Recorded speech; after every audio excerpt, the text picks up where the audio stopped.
ने देखा था, बस दो बातें हम लोगों ने कल बेसिकली करी थी। सबसे पहले तो हमने ये बात करी थी Indian economy on the eve of independence, ठीक है। इसके अंदर हम लोगों ने ये बात करी कि भाई इंडियन इकोनॉमी का इंडिपेंडेंस के टाइम क्या हालत था, उसके कुछ फीचर्स हमने पढ़े थे। हमने बोला बैकवर्ड इकोनॉमी है, स्टैग्नेंट इकोनॉमी है, ठीक है, हमारे पास में एग्रीकल्चर डेवलपमेंट नहीं है, ये नहीं है, वो नहीं, बहुत सारी बातें हम लोगों ने देखी थी।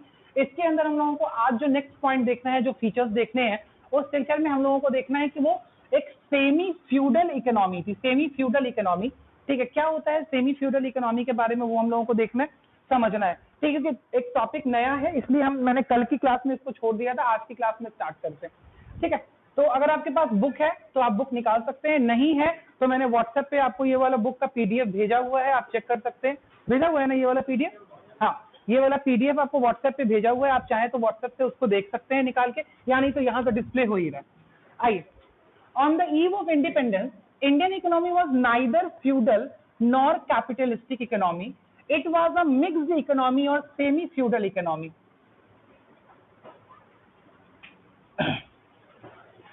और भी कुछ लोग हैं क्या आगे? और भी लोग हैं? चल, बोलते हैं हमारी इकोनॉमी क्या थी? हमारी इकोनॉमी मिक्स्ड इकोनॉमी थी, सेमी फ्यूडल, ठीक है। बोलते हैं हमारा जो mode of you can say production था वो कैपिटलिस्ट नहीं था। कैपिटलिस्ट कहने का मतलब है हमारे पास में कैपिटल नहीं था। यहाँ पे इंडिया में बहुत सारे ऐसे लोग नहीं थे जिनके पास में बहुत ज्यादा कैपिटल हो, ठीक है, बहुत ज्यादा कैपिटल की हमारे पास में क्या थी? कमी थी इंडिया में। कब? इंडिपेंडेंस के टाइम में। फ्यूडलिस्टिक सिस्टम हमारे पास में था। फ्यूडल का मतलब होता है एक ऐसा सिस्टम जहां पे इकोनॉमी जो है वो डिफरेंट रीजन्स में डिफरेंट रूलर्स के बीच में बटी हुई हो, ठीक है। तो जब इंडिपेंडेंस हुआ इंडिया का, उस टाइम इंडिया के पास में एक सेंट्रलाइज्ड डेमोक्रेटिक सेटअप भी था और इंडिया के पास बहुत सारे रीजनल रूलर्स भी थे, ठीक है। क्या था? दो बातें थी, एक डेमोक्रेटिक सेटअप भी था और एक रीजनल रूलर्स भी थे, जिसके बारे में कल हमने चर्चा की थी कि हैदराबाद में निजाम थे, ठीक है, और अपने जम्मू एंड कश्मीर में कुछ राजा थे और राजस्थान में कुछ राजा थे, मध्य प्रदेश में होलकर्स लोग थे। होलकर मतलब राजा है, एक कम्युनिटी, राजा की कम्युनिटी थी होलकर्स की। तो ऐसे ही करके इंडिया का जो सेटअप था इंडिपेंडेंस के टाइम में, वो पूरा प्रॉपर ना तो डेमोक्रेटिक सेटअप था, ना ही प्रॉपर फ्यूडलिज्म था वहां पे, और कैपिटलिस्ट इकोनॉमी नहीं थी। लोगों के पास में पैसा बहुत कम था, पैसा इकोनॉमी के अंदर बिल्कुल ही नहीं था, जिसकी वजह से सबसे बड़ा दिक्कत था कि हम लोग जो यहाँ के ट्रेडर्स थे, जो बिजनेसमैन थे, वो बहुत ज्यादा प्रोडक्शन ही नहीं कर पा रहे थे। ये सबसे बड़ी दिक्कत की बात थी इंडिपेंडेंस के टाइम में, ठीक है। आगे बढ़ते हैं। बोलते हैं इंडियन इकोनॉमी एक कॉलोनियल इकोनॉमी थी। बंद कर दो बेटा पंखा, नहीं तो किसी को ठंडा वंडा लग जाएगा, बुखार उखार लग जाएगा। सेकंड वाला है, हाँ ठीक है, कोई दिक्कत नहीं है। सेकंड वाला बंद करो ना, नहीं बंद हो, हाँ बस वही, ठंडा वंडा लग जाएगा किसी को तो दिक्कत हो जाएगी। कॉलोनियल इकोनॉमी, ठीक है। Indian economy on the eve of independence colonial economy था। कॉलोनियल का मतलब क्या होता है? इंडिया एक कॉलोनी थी। किसकी कॉलोनी थी? ब्रिटिशर्स की कॉलोनी थी, ठीक है। और जब इंडिया इंडिपेंडेंट हुआ, इंडिपेंडेंस के टाइम में ही, कल भी इसको मैंने बताया कि इंडिपेंडेंस के तुरंत बाद ऐसा नहीं हुआ कि ब्रिटिश जो रूलर्स थे या ब्रिटिश जो एडमिनिस्ट्रेशन था वो इंडिया को छोड़ के चला गया। वो इंडिया के पास में, इंडिया के ऊपर लगभग उसने 1.5 साल तक और अपना कब्जा जमाए रखा। एडमिनिस्ट्रेशन में उसका कंट्रोल था, ठीक है। तो इसीलिए कहा गया कि इंडिपेंडेंस के समय से ही इंडिया को 100% इंडिपेंडेंट कह देना ठीक नहीं था, क्योंकि लगभग 2 साल जब तक इंडिया का कॉन्स्टिट्यूशन इनैक्ट नहीं हुआ और इंप्लीमेंट नहीं हुआ। मतलब क्या? जो इंडियन कॉन्स्टिट्यूशन इंप्लीमेंट हुआ कब? 26 जनवरी 1930 50, ठीक है। इंडियन कॉन्स्टिट्यूशन जब आपका 26 जनवरी 1950 को पूरा अडॉप्ट होके इनैक्ट हो गया, तब तक ब्रिटिश रूलर्स का इंडिया के ऊपर थोड़ा ना थोड़ा इंपैक्ट था, ठीक है। तो बोलता है Indian economy was a colony of British government, it employed exploitation of the Indian economy for the benefit of British economy. बोलता है इंडियन इकोनॉमी को हमेशा एक्सप्लॉइट किया गया, ठीक है। रिसोर्सेज को हमेशा एक्सप्लॉइट किया गया, किस चीज के लिए? कहां के बेनिफिट के लिए? तो for the benefit of British economy. India से रॉ मटेरियल उठा के ले जाते थे कहां? British. Following observation highlight how Indian economy suffered at the hand of British rulers. बोलता है यहां से कुछ ऑब्जर्वेशंस हैं जो आपको बताते हैं कि इंडियन इकोनॉमी को ब्रिटिशर्स ने बहुत ज्यादा एक्सप्लॉइट किया। क्या किया? British government curbed the domestic industry by imposing heavy taxes। ये हमने कल भी देखा था जब हमने पढ़ा था कि हमारा जो इंडस्ट्रियल सेक्टर था वो बहुत ज्यादा एक्सप्लॉइटेड था। तो वहां पे हमने देखा था कि भाई ब्रिटिशर्स ने इंडियन इंडस्ट्रीज को क्लोज करा दिया। कैसे क्लोज कराया? उनके प्रोडक्ट के ऊपर इतना हेवी टैक्स लगा दिया कि वो प्रोडक्ट अब बिकता ही नहीं था। ठीक है, और अगर मान लो कि कोई इंडियन इंडस्ट्रियल प्रोडक्ट अगर विदेश में बेचना चाहते थे तो उनके ऊपर इतना ज्यादा एक्सपोर्ट ड्यूटी लगा दिया कि प्रोडक्ट इतना महंगा हो गया कि बाहर बिकने का असमर्थ हो गया, वो प्रोडक्ट बाहर नहीं बिक पा रहा था। ठीक है, ये दिक्कत आई। इधर आइए, इधर आइए, इधर आइए, बैठिए, उधर बैठिए, जल्दी, टाइम से आप लोग नहीं नहाते हैं। अच्छा चलिए आइए आगे। बोलता है Indian economy was used as a source of raw material for the British industries. ठीक है, पहला तो भाई हेवी टैक्स लगा करके आपके गुड्स एंड सर्विसेज को बेकार कर दिया। दूसरा बोलता है भाई साहब क्या किया? इंडिया को सोर्स ऑफ रॉ मटेरियल बना दिया। यहां से रॉ मटेरियल उठा करके कहां ले जाते थे? ब्रिटेन ले जाते थे। और वो भी जो रॉ मटेरियल होता था उसके ऊपर भी इंडियन फार्मर्स को कोई बहुत अच्छा प्राइस नहीं पे कर रहे थे वो। ठीक है, इंडियन फार्मर्स को बिल्कुल ही प्राइस नहीं दे रहे थे। ये नहीं कि अगर इंडियन फार्मर्स रॉ मटेरियल उगा रहा है तो उसको बहुत अच्छा कोई प्राइस मिल रहा है, ऐसा कुछ भी नहीं था। नेक्स्ट बोलता है दस the natural resources in India were drained from the growth of in British industry. ठीक है, नेचुरल रिसोर्सेज को यहां से उठा के ड्रेन करके ले गए और उससे कहां की इंडस्ट्रीज को डेवलप किया? ब्रिटेन की इंडस्ट्री को डेवलप किया। तो मोर और लेस आपको एक चीज कनेक्ट हो रही होगी इस चैप्टर में कि जो पूरी राम कहानी है ना वो एक जगह क्या हो रही है? घूम रही है। ठीक है, क्या घूम रही है?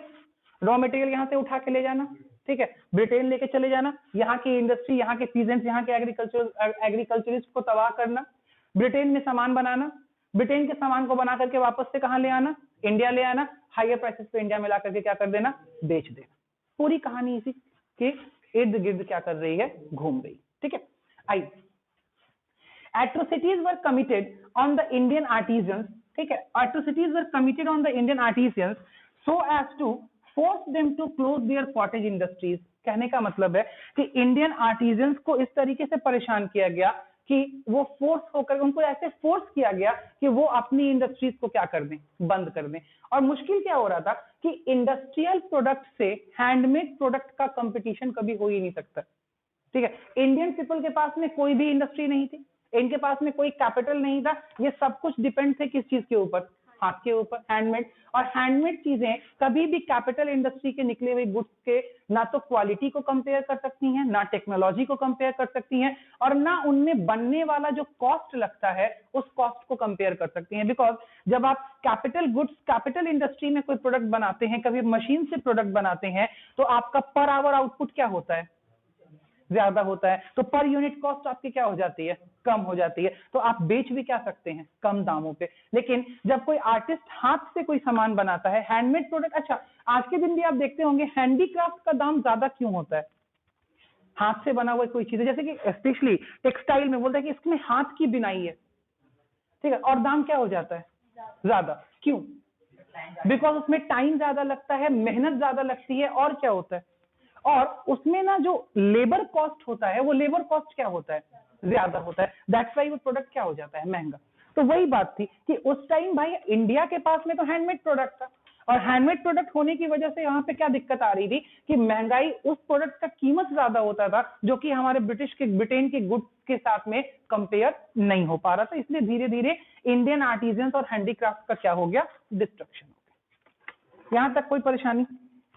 यहां तक सब बातें वही हैं जो कल बात हो रही थी, वही बात सारी रिपीट हो रही है। कल जो इंडस्ट्रियल सेक्टर का एक्सप्लॉइटेशन की बात हो रही थी ना, वही सारी बात अभी भी हो रही है। अब आगे आते हैं नेक्स्ट। अब मोर और लेस इंडिविजुअल सेक्टर पे बातें करनी है।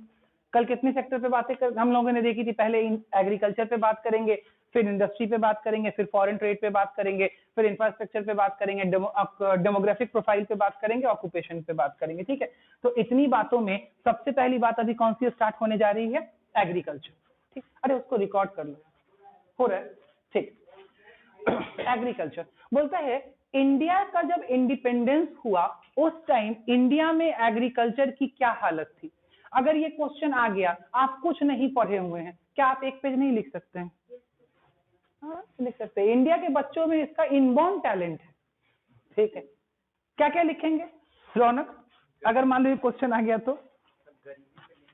अरे एग्रीकल्चर और गरीबी दोनों एक साथ थोड़ी चले, किसान के गरीबी पे लिख देंगे। किसान के गरीबी का जितना पॉइंट है सारा पॉइंट यहाँ आ जाएगा। और क्या आ सकता है?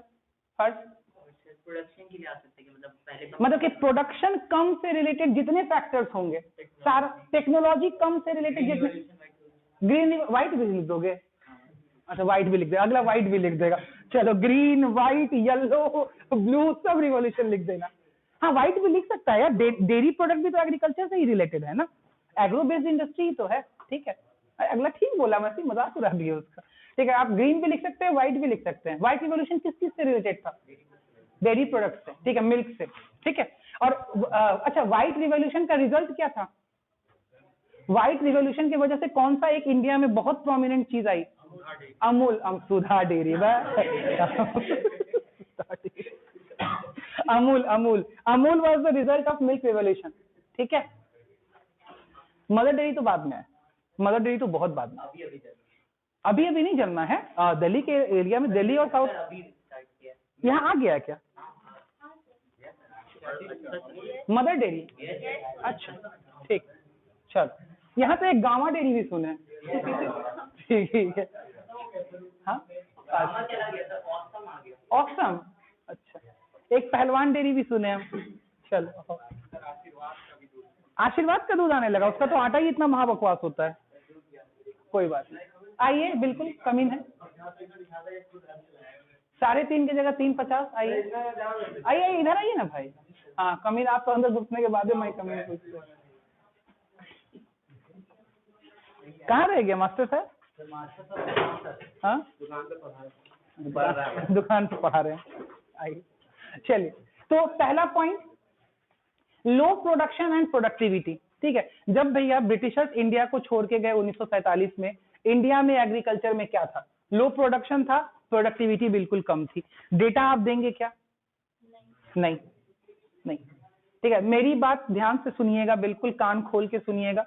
कोई भी आपको कुछ बोले, ठीक है, आप कुछ एक चैप्टर्स जो हैं जहां मैं आपको एनसीईआरटी का डेटा प्रोजेक्ट करूंगा, ठीक है, आप उसी चैप्टर का डेटा लिखेंगे, बिकॉज उस चैप्टर का डेटा लिखना मजबूरी है। जैसे comparison of India with the neighbouring countries, ठीक है, जो लास्ट चैप्टर है आपका, लास्ट यूनिट का लास्ट चैप्टर है, ठीक है, वहां आपको डेटा देना जरूरी है, बिकॉज बिना डेटा के आप वो आंसर नहीं लिख पाएंगे, ठीक है। जहां तक जनरल अंडरस्टैंडिंग में आप बातें कह सकते हैं, वहां डेटा लिखने की जरूरत नहीं है, ठीक है। और एक चीज और है, गलत डेटा लिखने से अच्छा है कि डेटा ना लिखा जाए। क्लियर है?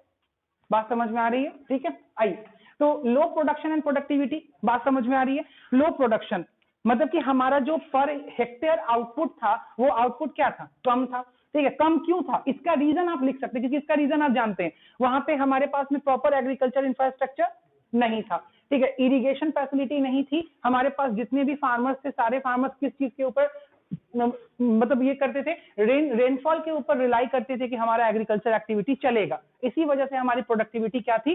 कम थी। कोई मैकेनाइज्ड फर्टिलाइजर्स हमारे पास अवेलेबल नहीं थे, हम लोगों को नेचुरल फर्टिलाइजर्स के ऊपर काम करना पड़ता था, जिस वजह से हमारी प्रोडक्टिविटी क्या थी? कम थी, ठीक है।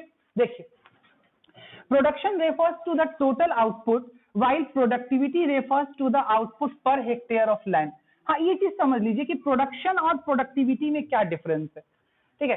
प्रोडक्शन एक you can say working concept है, प्रोडक्शन एक वर्किंग कंसेप्ट है कि कितना प्रोड्यूस हो रहा है, ठीक है। और प्रोडक्टिविटी एक रिजल्टिंग कंसेप्ट है। रिजल्टिंग कंसेप्ट का मतलब समझते हैं, जहां से परफॉर्मेंस को क्या किया जाता है? नापा जाता है। मैंने बोला कि इस सॉइल में अच्छा प्रोडक्शन हुआ, और दूसरा मैंने बोला कि इस लैंड की प्रोडक्टिविटी अच्छी है। दोनों में क्या फर्क हुआ? एक एक्शन का कंसेप्ट है, मतलब होने के बाद आप डिटरमाइन कर रहे हैं कि इस लैंड में प्रोडक्शन हुआ कि नहीं हुआ, और दूसरा एक स्टैंडर्ड कंसेप्ट है productivity. Productivity is based on the past figures and production is based on current present figures, ठीक है। जो होगा वो प्रोडक्शन कहलाएगा, और जैसा होता आ रहा है उससे हम क्या कहेंगे कि वो प्रोडक्टिविटी उसकी अच्छी है या खराब है। कोई दिक्कत यहां तक समझने में? तो बोलता है प्रोडक्शन क्या है, it refers to the total output, जो कि टोटल आउटपुट हुआ है, and productivity refers to the output per hectare of land. Per hectare मतलब hectare is a unit of measurement, समझ रहे हैं, हेक्टेयर क्या है, यूनिट ऑफ मेजरमेंट है। बोलता है both production as well as productivity were found to be extremely low on the eve of independence. बोल रहे हैं जो एक्चुअल प्रोडक्शन होता था वो भी बहुत खराब था, और क्योंकि एक्चुअल प्रोडक्शन बहुत लो था, इसी वजह से पास्ट ट्रेंड को अगर कोई समझे तो वो क्या बोलेगा कि प्रोडक्टिविटी क्या है, लो है। मतलब productivity is the result of different years of production, and production is the result of current output. तो भाई अगर प्रीवियस आउटपुट्स खराब हैं तो प्रोडक्टिविटी भी क्या हो जाएगी, खराब हो जाएगी, सिंपल सी बात। तो बोलता है प्रोडक्शन और प्रोडक्टिविटी दोनों ही क्या थी, बहुत कम थी। If arose on account of lack of means as well as incentive on part of the cultivators। बोलता है it arose on account of lack of means का मतलब होता है कि भाई जो चीजें, जो रिसोर्सेज चाहिए था वो रिसोर्सेज भी हमारे पास उस टाइम अच्छा नहीं था।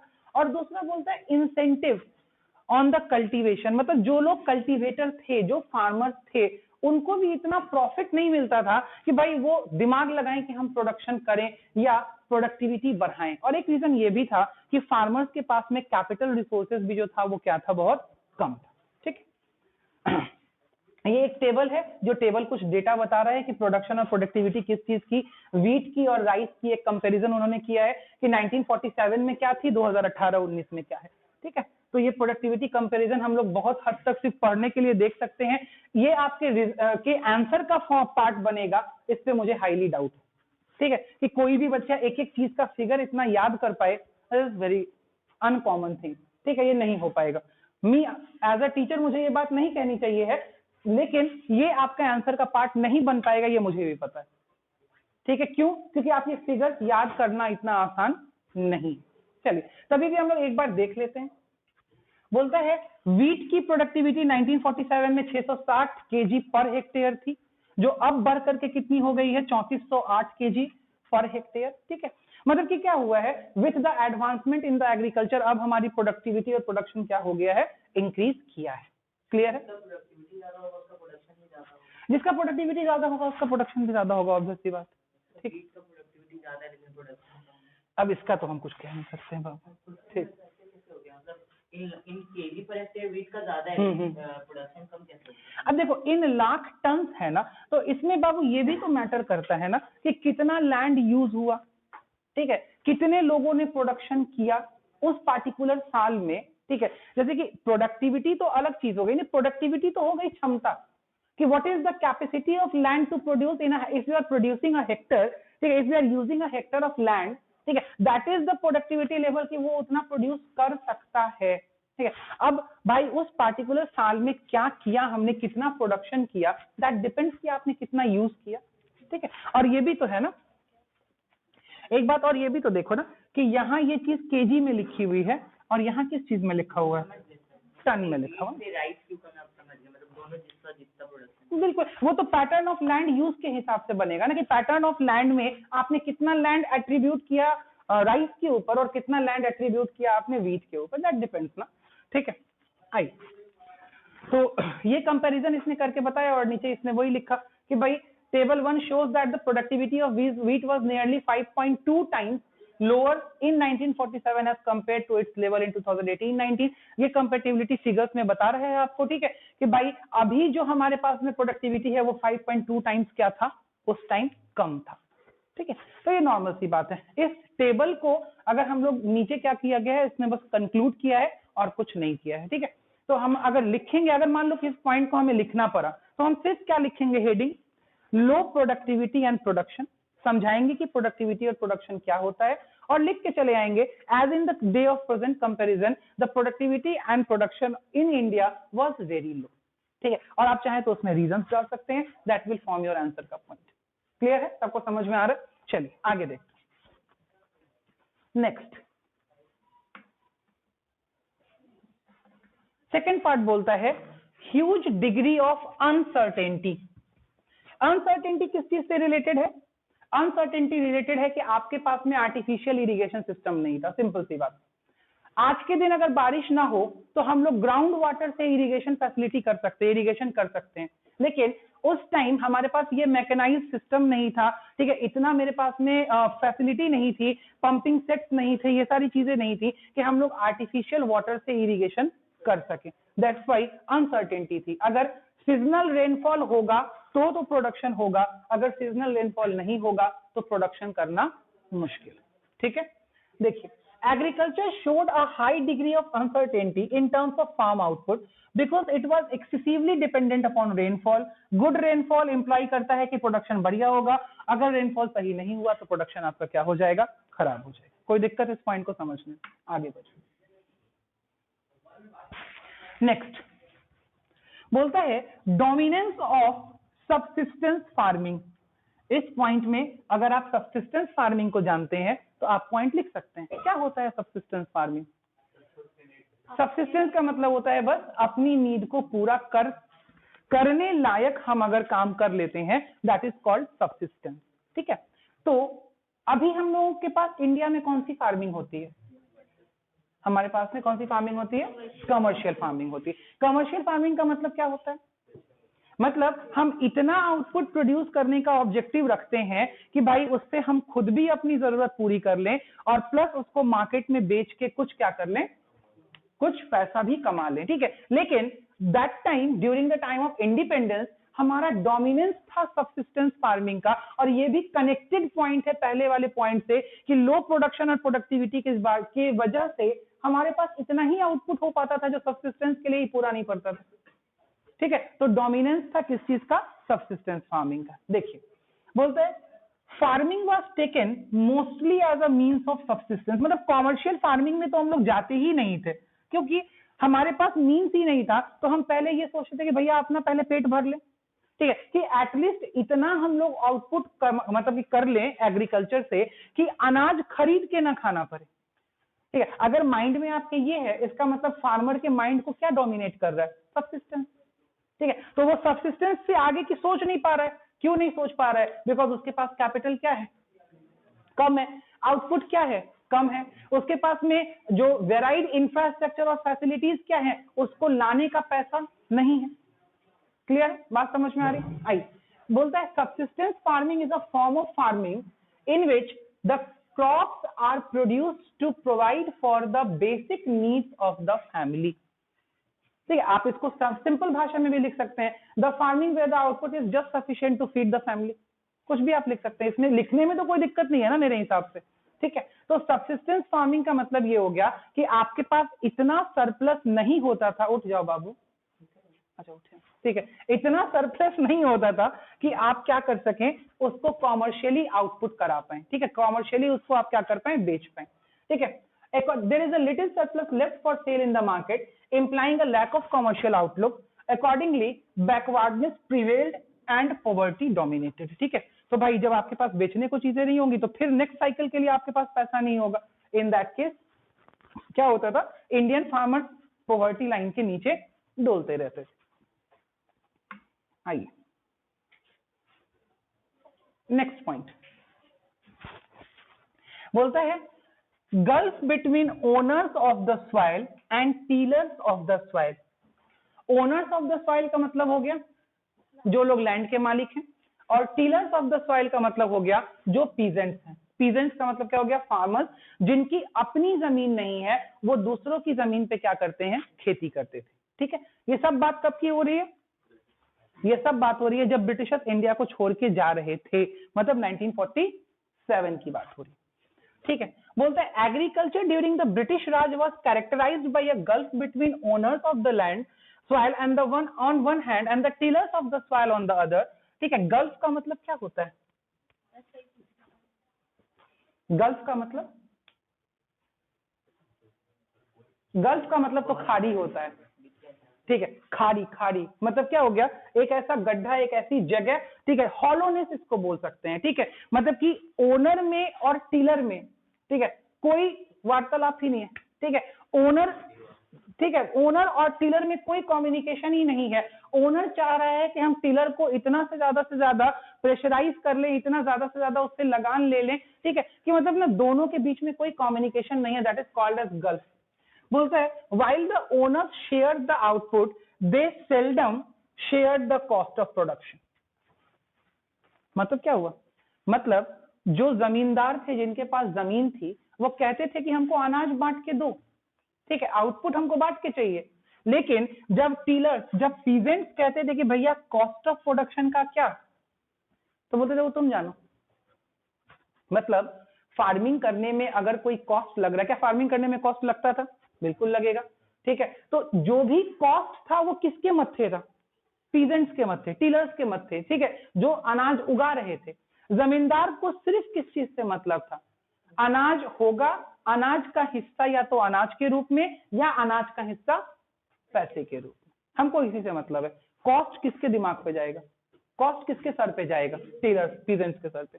They were merely interested in maximizing their renter. They were merely interested in maximizing their renter income in terms of share of output. The tillers of the soil were merely given enough for subsistence. ठीक है, जमींदार को क्या चाहिए था, भैया revenue दे दो, तुम मेरा जमीन यूज कर रहे हो, लगान दे दो, ठीक है, उसके बाद तुम बाहर में जाओ, तुमको क्या करना है नहीं करना है इससे हमको कोई मतलब नहीं।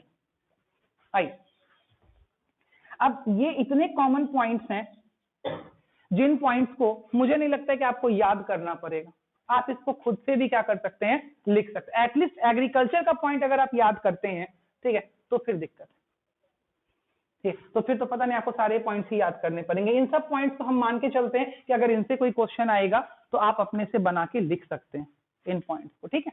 आइए नेक्स्ट पॉइंट बोलता है indebtedness of the tillers of the soil and conspicuous consumption of the owners of the soil. Indebtedness, indebtedness का मतलब समझते हैं, कर्ज में डूबते चले जाना, टिलर्स कर्ज में डूब रहे हैं, ठीक है। बोलते हैं during the British rule while the tillers of the soil confronted absolute poverty and accepted indebtedness as their way of life, the owners of the soil indulged in conspicuous consumption। बोलते हैं क्या था, टेलर्स का हाल ये था कि उनको confront करना पड़ता था, उनको देखना पड़ता था एब्सोल्यूट पॉवर्टी।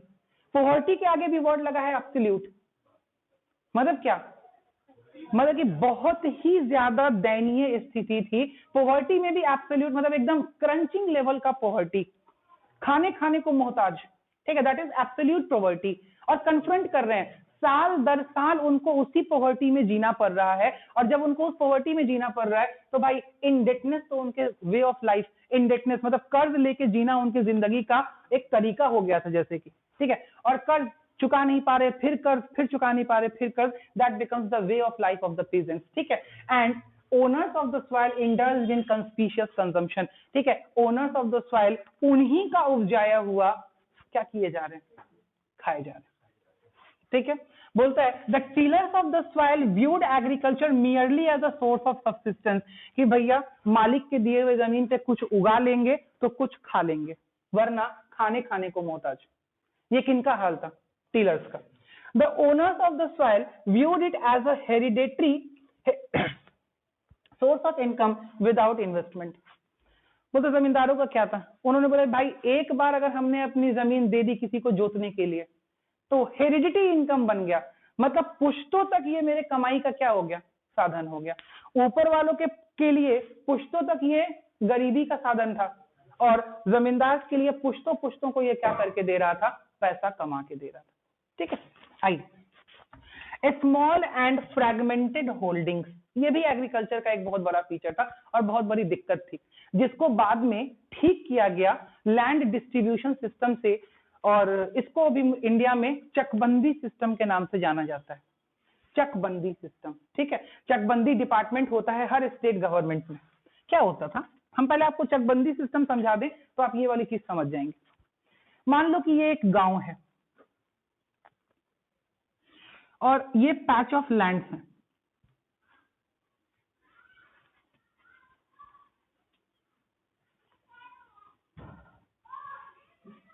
क्या हो गया, काहे इतना हंसी आ रहा है,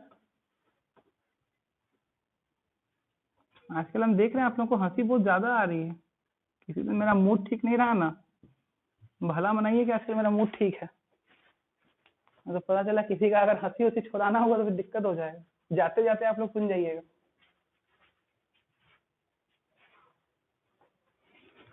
आजकल क्लास 11 भी ठीक चल रहा है, एक दिन जो वहां मारे हैं ना सबको, वो 6 महीने तक असर रहेगा। क्या हुआ? अब मान लीजिए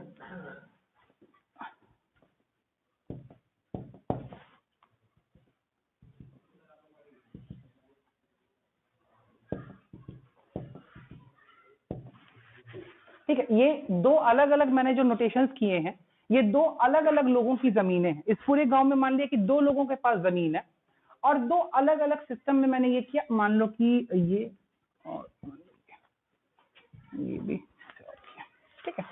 अब यहाँ पे क्या सिस्टम है कि लैंड बहुत ही ज्यादा अनइवनली डिस्ट्रीब्यूटेड है, ठीक है। अब ये दोनों तो किसी एक व्यक्ति की जमीन है, लेकिन इसके बगल में जो ये जमीन है किसी दूसरे की है, फिर ये छोटा सा टुकड़ा किसी और का है, फिर ये छोटा टुकड़ा किसी और का है। मतलब कि क्या हो रहा है ना, फ्रेगमेंटेशन है, चीजें हैं किन्हीं 2 लोगों की ही, लेकिन बहुत छोटे छोटे छोटे टुकड़ों में क्या हो रखी हैं, अलग अलग बट रखी हैं। और इतने छोटे टुकड़ों पे अगर हम क्या करें कि हम एग्रीकल्चर का काम करें ना, तो आउटपुट हमें क्या होती है, उतनी बहुत कम मिलती है, जो कि ना मतलब हमारे कॉस्ट को भी पूरा नहीं कर पा रही है। तो बहुत सारे ऐसे लैंड के पैचेस हैं जो कि लोगों ने अनइंटेंशनली छोड़ दिए हैं कि भाई इतने से पे काम करने से हमारा काम बनेगा नहीं। तो इंडिया में एक सिस्टम आया, ये इंडिपेंडेंस, बेशक इंडिपेंडेंस के बाद आया, क्योंकि इंडिपेंडेंस तक तो यही सिस्टम था कि स्मॉल और फ्रेगमेंटेड लैंड थे लोगों के। तो इंडियन गवर्नमेंट ने ये किया कि भाई छोटे छोटे जमीन के पैचेस हैं, क्या हो गया बेटा, ठीक है इधर देखो, छोटे छोटे जमीन के पैचेस हैं, और वो सारे जमीन के पैचेस किसी एक आदमी को बिलोंग नहीं करते हैं। तो उन्होंने एक सेटलमेंट प्रोसीजर किया। सेटलमेंट प्रोसीजर समझते हो क्या होता है? मतलब आपकी अगर जमीन यहां है और इतनी ही जमीन किसी और की यहां है, लेकिन उसकी बाकी जमीन इधर है, तो आप लोग अदला बदली कर लीजिए। अदला बदली समझते हैं ना? ठीक है, मान लो कि ये जमीन जो है ना, ये जमीन का टुकड़ा अगर यहां होता तो ये पूरी जमीन यूज में आ जाती। समझ रहे हैं बात? क्योंकि देखो इस पे डॉट है, इस पे क्रॉस है, मतलब ये दोनों अलग अलग लोगों की है, और फिर इस पे डॉट है और फिर इस पे क्रॉस है। तो अगर ये दोनों एक्सचेंज हो जाए, अगर यहां क्रॉस हो जाए और यहां डॉट हो जाए, तो ये व्यक्ति इस पूरे पैच ऑफ लैंड को यूज कर लेगा और ये व्यक्ति भी इस पूरे पैच ऑफ लैंड को यूज कर लेगा। तो इनको लैंड का एरिया क्या मिल जाएगा, ज्यादा मिल जाएगा। तो और अगर ये दोनों पैच ऑफ लैंड जो सेम मेजर का है, सेम वैल्यू का है और सेम टेक्सचर का भी है, ठीक है, तो क्या इसको हम लोग एक दूसरे से सेटल नहीं कर सकते हैं? कर सकते हैं। तो ऐसा संस्था, ऐसी चीज इंडिया में जो होती है, उस जो डिपार्टमेंट करता है, उस डिपार्टमेंट का नाम है चकबंदी। ठीक है, उसको हम लोग बोलते हैं चकबंदी। तो अब आप बोलेंगे सर इसमें तो बहुत सारे डिफरेंसेस आ सकते हैं, अगर ये मालिक ना तैयार हो, उसको लेके ये तो हमारे रोड साइड से जमीन है, ठीक है, ये तो पिछुत्ती के जमीन है, ठीक है, हो सकता है नहीं हो सकता है, अपने गांव में ऐसी बात होती है ना भाई, ठीक है, ये तो आरी पे के जमीन है, पिछुत्ती के जमीन है। तो ऐसे केस में कैसे सेटलमेंट होगा? ऐसे केस में कम ज्यादा करके सेटलमेंट होता है। ठीक है, कि भाई अगर वो आगे की जमीन है तो उसके पीछे अगर किसी को पीछे की जमीन मिलेगी तो उसको क्या मिलेगी, ज्यादा मिलेगी कि कम मिलेगी, ज्यादा मिलेगी। तो इस तरीके से ये सेगमेंटेशन और ये सिस्टम इंडिया में होता है। ठीक है, जो डिपार्टमेंट करती है उसको हम लोग चकबंदी डिपार्टमेंट बोलते हैं। तो जब ये था, मतलब ब्रिटिश जब इंडिया को छोड़ के जा रहे थे, तो इंडिया के पास में स्मॉल और फ्रेगमेंटेड होल्डिंग थी लोगों के पास में। ठीक है, land holdings were both small as well as fragmented, छोटा और जगह टुकड़ों में क्या हुआ बटा हुआ। ठीक है, fragmented holdings means a piece here and a piece there. समझ में आ गया? मतलब एक टुकड़ा यहां है, एक टुकड़ा वहां है। तो ऐसे में एग्रीकल्चर प्रॉपर तरीके से नहीं हो पाता था। Accordingly most land holdings were uneconomical, yielding low output at high cost. तो छोटी जगह पे अगर आप फार्मिंग कीजिएगा ना, तो आपको आउटपुट ज्यादा नहीं मिलेगा और कॉस्ट वहां पे आपको क्या लग जाएगा, ज्यादा लग जाएगा। तो ये दिक्कत भी थी। होप सो आपको समझ में आ गया होगा। नेक्स्ट है land revenue settlement under the British Raj. ये इंपॉर्टेंट टॉपिक, अभी तक वो सारे इंपॉर्टेंट टॉपिक नहीं थे, लेकिन ये इंपॉर्टेंट टॉपिक, इसको समझना पड़ेगा। लैंड रेवेन्यू सिस्टम क्या था? तो जमींदारी कल्हे से जमींदारी चल रहा है। ठीक है, जमीन एक को कोना नहीं मिला, लेकिन जमींदारी चलता जा रहा है। अच्छा, अभी जमींदारी है कि नहीं? जमींदारी है कि खत्म हो गया, एबॉलिश हो गया? सरकार तो कहती है एबॉलिश हो गया, सरकार तो बहुत कुछ कहती है। ठीक है, चलिए अभी जमींदारी सिस्टम प्रैक्टिकली चल रहा है या ट्रेडिशनली चल रहा है? प्रैक्टिकली चल रहा है, ट्रेडिशनली चल रहा है? प्रैक्टिकली तो सरकार मना कर चुकी है भाई, ट्रेडिशनली चल रहा है, ट्रेडिशनली चल रहा है। प्रैक्टिकली तो सरकार देख ली कि भाई साहब अपने आप को जमींदार कहते हैं, तुम जमींदार चलो चलो जेल चलो, ठीक है। लेकिन हाँ, प्रैक्टिकली ये सिस्टम इंडिया में अबॉलिश हो चुका है, ट्रेडिशनली ये सिस्टम अभी भी इंडिया में चल रहा है। क्या था सिस्टम? आइए, the British government in India introduced a unique system of land revenue. इसके 3 कोने पे 3 लोग थे, कौन कौन? हर्ष, कौन कौन था लैंड रेवेन्यू सिस्टम में? प्रेजेंट जमींदार और ब्रिटिश गवर्नमेंट। सबसे ऊपर कौन? ब्रिटिश गवर्नमेंट, उसके नीचे जमींदार, उसके नीचे पीजेंट। ठीक है, एक्चुअल एक्शन में कौन था? पीजेंट। सबसे ज्यादा फायदा में कौन था? सबसे ज्यादा फायदा में जमींदार। ठीक है, और एक कांस्टेंट गेन में कौन था? ब्रिटिश गवर्नमेंट एक कांस्टेंट गेन में थी। ठीक है, देखो ब्रिटिश गवर्नमेंट को यह फायदा हो रहा था कि देखो ब्रिटिश गवर्नमेंट के पास टीडीएस का कंसेप्ट था। टीडीएस का कंसेप्ट, टीडीएस समझ रहे हो? Tax deducted at source. सरकार अभी टैक्स डिडक्टेड एट सोर्स क्यों लगवाती है? ताकि हर छोटे छोटे व्यक्ति तक ना पहुंचना पड़े, हमको एक बड़े व्यक्ति से टैक्स मिल जाए, यही ना होता है। ठीक है, कंपनीज को क्या कहती है सरकार कि भैया तुम जिसको भी इनकम दे रहे हो उससे टैक्स काट के खुद रख लो। ये टीडीएस का कंसेप्ट है। जमींदार को बीच में क्यों बिठाया? ताकि ब्रिटिश गवर्नमेंट हर छोटे छोटे किसान तक क्या हो सके? पहुंच सके, और एटलीस्ट कुछ तो मिल सके। क्योंकि हर छोटे फार्मर तक पहुंचना ब्रिटिश गवर्नमेंट के लिए बहुत टफ टास्क था, तो उसने बीच में बिचौलिया डाल दिया। ठीक है, और उसने बोला कि भैया तुमको हम सारा पावर देते हैं कि तुम क्या करो, किसानों से रेवेन्यू इकट्ठा करके और ला करके हमारे पास डिपॉजिट करो। अब ये बोले कि हम इतना मेहनत करेंगे तो हम क्या करेंगे, मतलब हमें क्या मिलेगा? उन्होंने बोला कि भैया हमको इतना दे दो, बाकी तुमको जितना लेना है ले लो। ठीक है, तुमको 10 लेना है, 20 लेना है, 50 लेना है, 100 लेना है, जितना ले लो, मुझे तो 20 रुपया चाहिए। ठीक है, तो उन्होंने अपना एक सिस्टम बांध दिया ब्रिटिश गवर्नमेंट ने। तो ब्रिटिश गवर्नमेंट को तो एक कांस्टेंट इनकम हो रही थी, खेल कौन मचा रहा था? जमींदार। ठीक है, जैसे कि बिहार गवर्नमेंट के ऑफिस में क्या होता है, सबसे ज्यादा घूस कौन लेता है? सबसे ज्यादा घूस कौन लेता है? क्लर्क। ठीक है, सबसे ज्यादा घूस क्लर्क लेता है। अफसर को तो पता है कि फिक्स रेट पहुंचेगा। ठीक है, अफसर को एक साइन करने का 20 रुपया अगर मिलता है, क्लर्क आपसे कितना लेता है? 100 रुपये। ठीक है, वही सिस्टम यहां भी चल रहा है। क्लर्क बन के ही फायदा है। ठीक है, बड़ा बाबू क्लर्क में सबसे बढ़िया होते हैं, उनको बड़ा बाबू बोलते हैं। सबसे हेड जो होता है, ठीक है, वो बड़ा बाबू। छोटा बाबू मतलब जो अभी अभी ज्वाइन किए।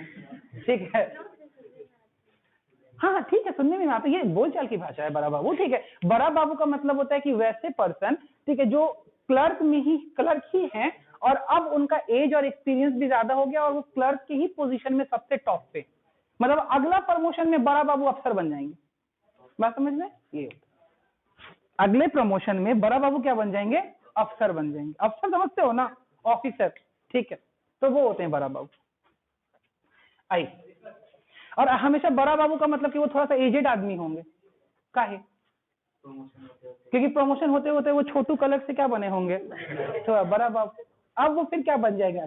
देखो हम कोई ऐसे मजाक की बात कर रहे हैं, ठीक है, ऐसा कोई पर्सनली नहीं ले रहे हैं किसी भी को भी। ठीक है, वो जॉब पोजीशंस हैं। ठीक है, जॉब पोजीशन से एक बड़ा बाबू मतलब कि अब अगला बार कूदेंगे बड़ा बाबू तो किस सीट पे बैठेंगे?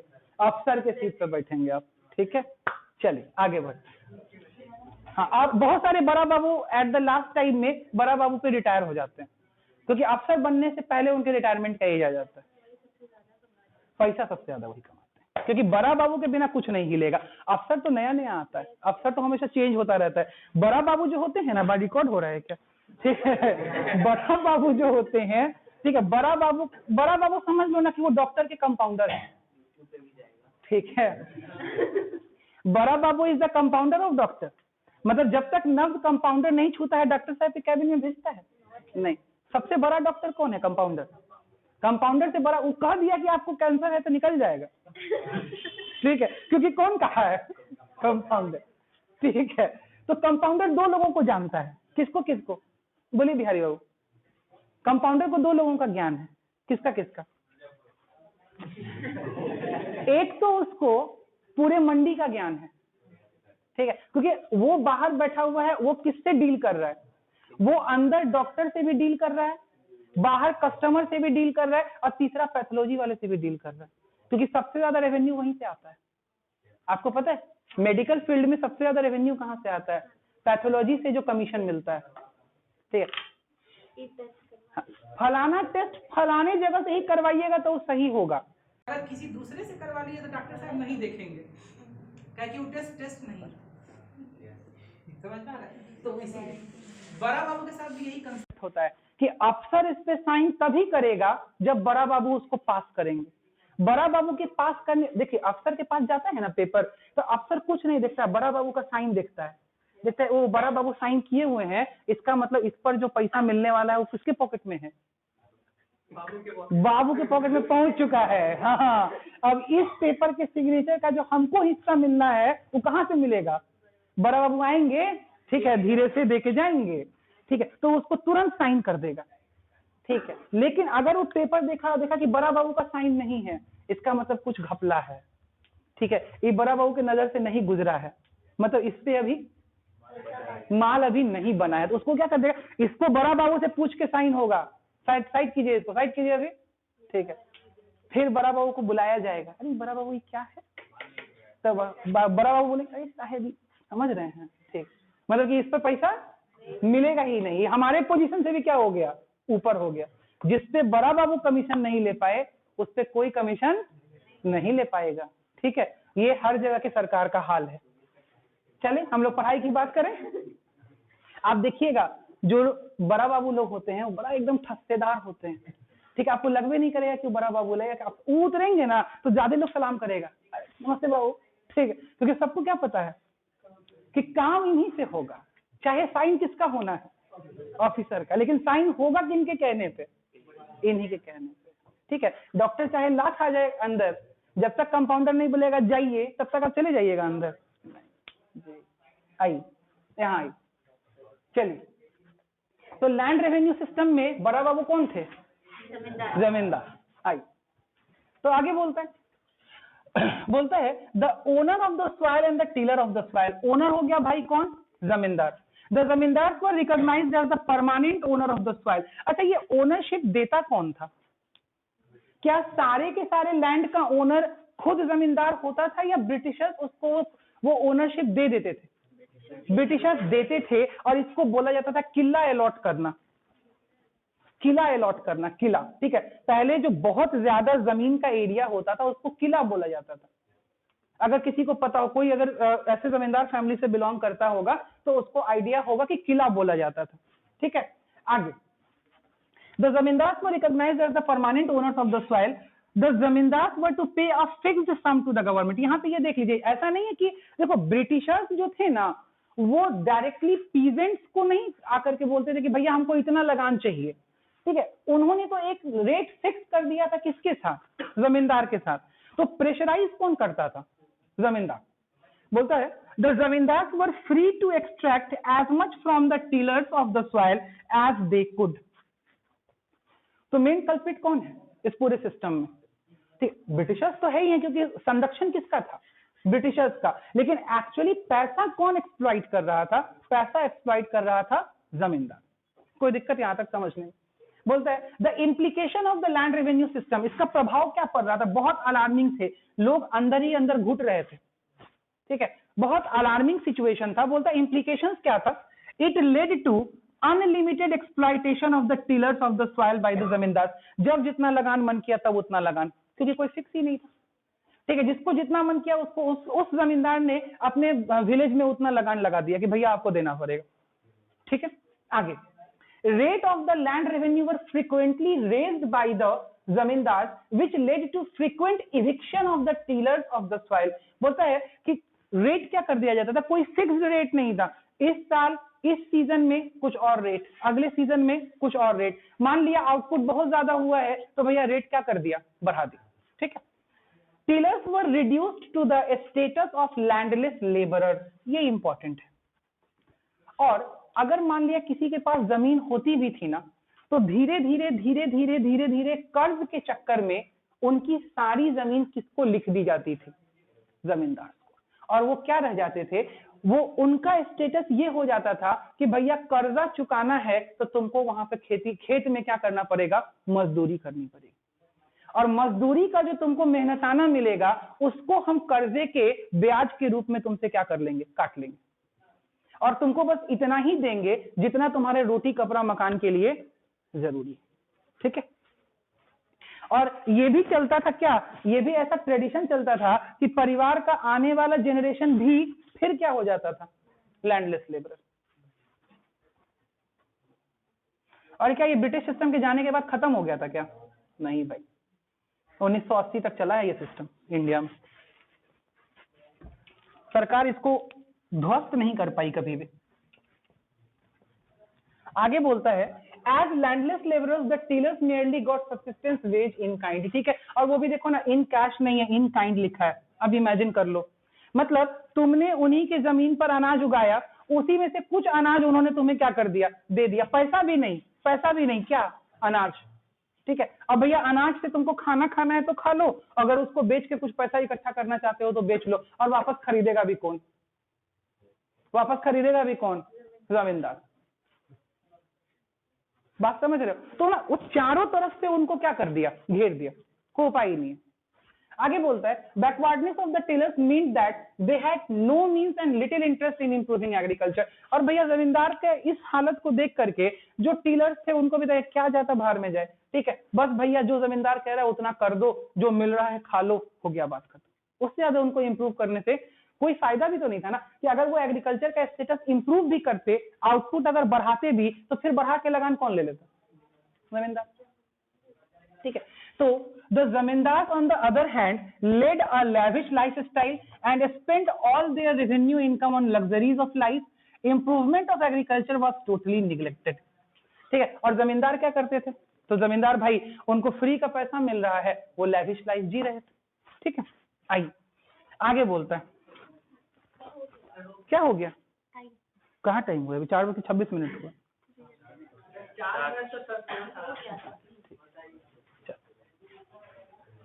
हम थ्योरी सब्जेक्ट में कभी आपको प्रेशर नहीं देते हैं, आपको भी पता है। चलिए हम लोग यहाँ पे एंड करते हैं, क्योंकि अगला सब्जेक्ट भी